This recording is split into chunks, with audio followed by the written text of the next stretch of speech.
Première approche de l'utilisation d'une carte 3D. Observons toujours nos sources d'images. Nous avons ici un TGA qui est apparemment un alpha. Vérifions son alpha. Voici l'alpha. Apparemment, il détourne la chaîne des montagnes pour l'isoler du ciel. Ce qui explique pourquoi j'ai une image ici entièrement du ciel. Notons aussi que les formats des deux images sont totalement différents. Je vérifie en laissant mon pointeur ici quelle est la taille du setup. Je vais mettre mon setting en HD 1280 par 720.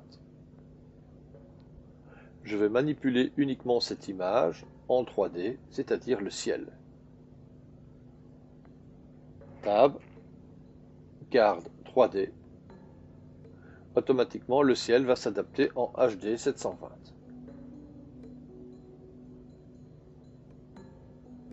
Pour que cette image puisse s'adapter aussi en HD 720, je vais mettre un reformat.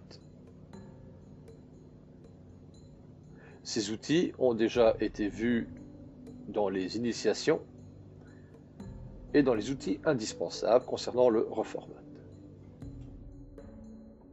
Double-clic sur carte 3D et je retrouve ici les informations relatives aux transformations. Je vais faire CTRL-ALT pour placer le point pivot à la base de mon image. Je relâche CTRL-ALT et je peux déplacer comme ça ma carte. Je vais considérer que ma manipulation de carte est mon background. Je vais rajouter un merge, B pour le background, et à l'avant-plan, je remets la montagne.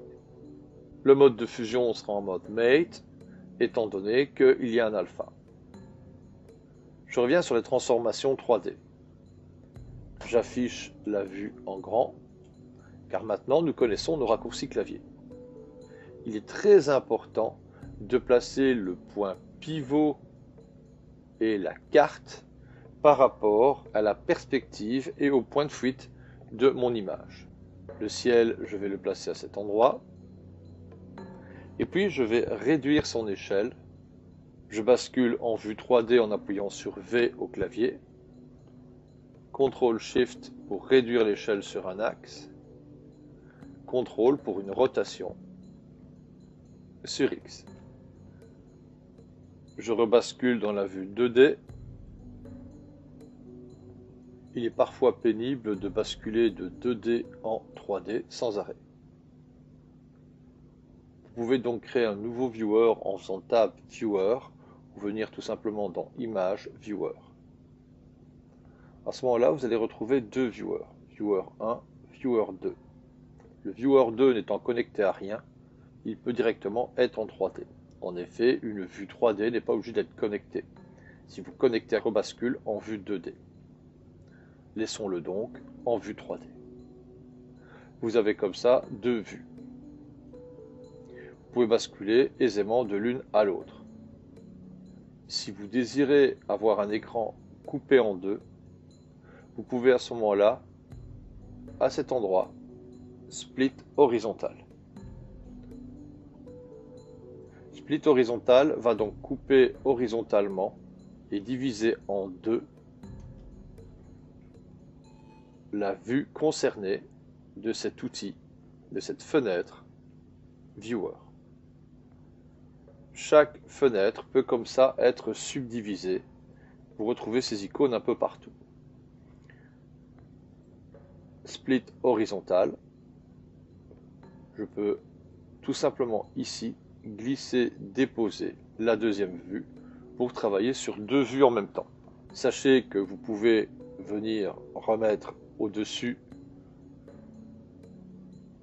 à cet endroit pour splitter dans l'autre sens, venir remettre là pour avoir les deux, close pan pour fermer la vue.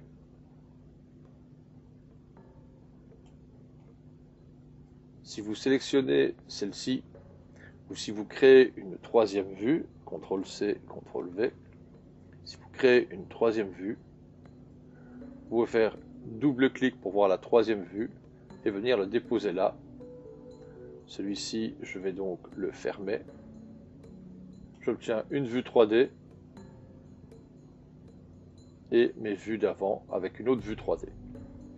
Ce qui me permet d'agrandir, de travailler dans la vue 3D, de revenir, de travailler sur celle-ci et de basculer éventuellement sur les deux. C'est des choix d'organisation et de travail.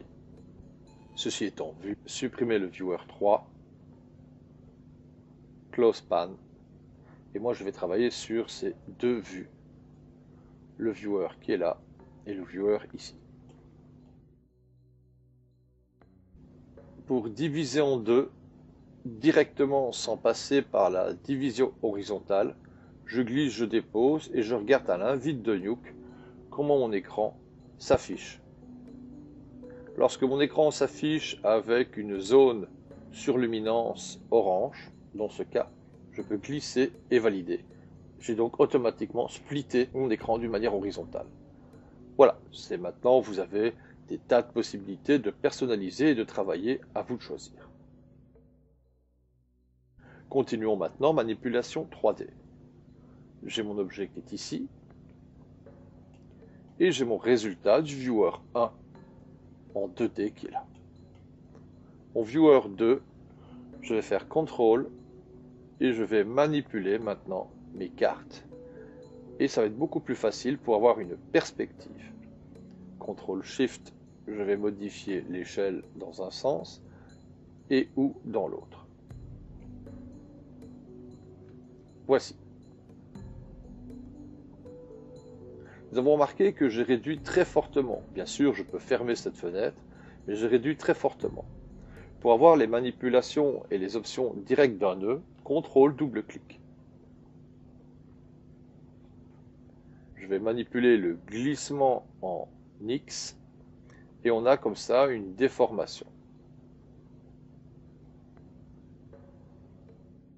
Sur le frame 1, je vais faire bouton droite 7 key. Je vais me mettre à la fin de l'animation sur le frame 100 et je vais enlever le moins. Je fais play et je remarque que j'ai un glissement de cette manière. Je viens sur le viewer 1, barre d'espace, j'observe. L'avantage, c'est que j'ai ici toutes mes propriétés et je peux encore corriger au cas où. Et je regarde la manipulation qui se fait. Si je ne veux pas voir ceci, n'oubliez pas Q au clavier